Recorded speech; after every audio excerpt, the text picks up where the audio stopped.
December, I want to say it was December 18th, 2023. And I'd been hired. One of my clients is CEO of a Fortune 100. He's got 77,000 employees. Okay. And he wanted me to come in and work with his 11-person executive team. And it was a morning session. I had an hour. I think I was going to talk about RSF. I can't remember exactly what I was going to talk about because I shifted gears. Anyway, I went in and imagine it's December in New York City, right on Fifth Avenue, and have these great big floor to ceiling windows, kind of like this. This is Miami. We're not going to see snow here. At least I hope not. But this day, it's before the sun had come up. I think I had gotten there, I don't know. I want to say the meeting started at 7 and I'm there at 6:15. I was the first one there. They let me in the boardroom that we were going to use. The snow's falling. I mean, it was really beautiful. And it just so happens they had a company handbook sitting on this great big boardroom table. And I picked it up and I started thumbing through it. And I mean, it's this thick. And I'm thinking to myself, channel capacity, like what person can absorb this? And I thought, you know what? We need to shift gears. We need to talk about channel capacity and make sure that people are keeping it simple. And they came in and I said to my client, Dave, his name's Dave. I said, Dave, would you mind if we shift gears? He said, Jason, I trust you. We've been working together for a while. So he didn't need me to explain or justify. He said, I trust you. And I said, well, I came in this morning and I had this, I was holding this handbook and I dropped it on the table and it dropped in such a way that it was like a shotgun blast. You know, I couldn't have done it. If I tried it another 20 times, I couldn't have gotten it right, but it hit the table and just got everybody's attention. And I said, one of the biggest issues that people are seeing in business and in sport these days is we're dishonoring channel capacity. This handbook is, you know, it's a clear example of that. So I said, let me ask a couple of questions. Now, remember, we got 11 people in this room. And this is the tip of the spear of a very, very successful company, billion-dollar company. I said, how many, I want you to write down, how many of you know what the one single most important result goal this company is trying to achieve this year is? Please write your answer down. There were 11 people there. How many different answers do you think we had? Think high, AJ. 11. 10. Ooh, that was my second guess.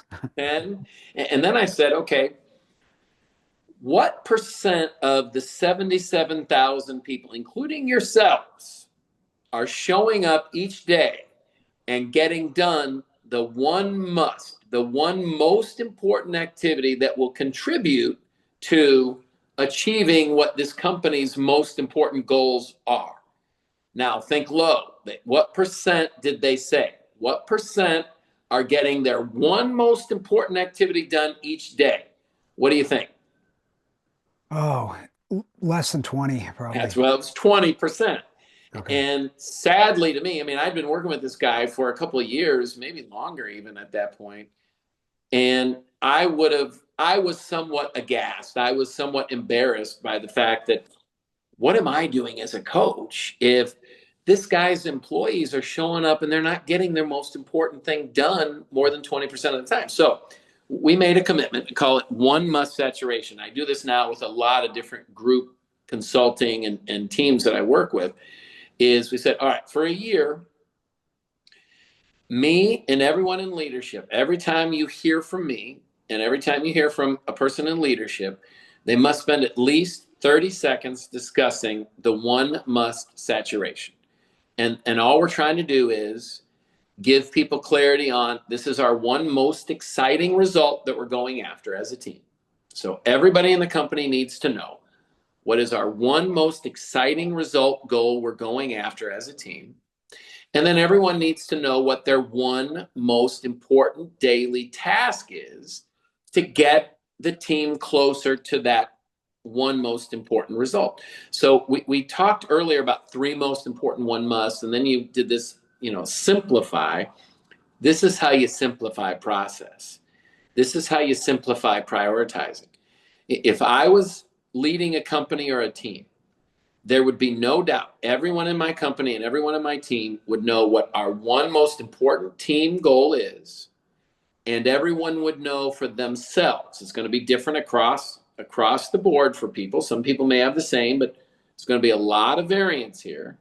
But everyone needs to know every day when I show up, the one most important thing I need to do to help this team win is, and everyone in that company is going to have time built early in the day.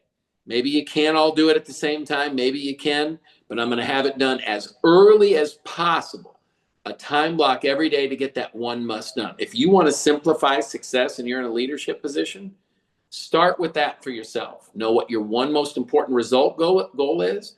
Know your one must for you, and then try to get 100% saturation that everyone else on the team knows that and is getting that done on a daily basis too. You do that and you're going to like. Now, go back to this team. Remember, it's a Fortune 100.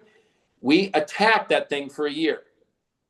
12 months later, stock price had doubled. That's more than $1 billion improvement in revenue. That's $1 billion. Trust me, they didn't pay me $1 billion for that advice. Next time I'll renegotiate, right? But you can see major gains by simplifying. One must saturation.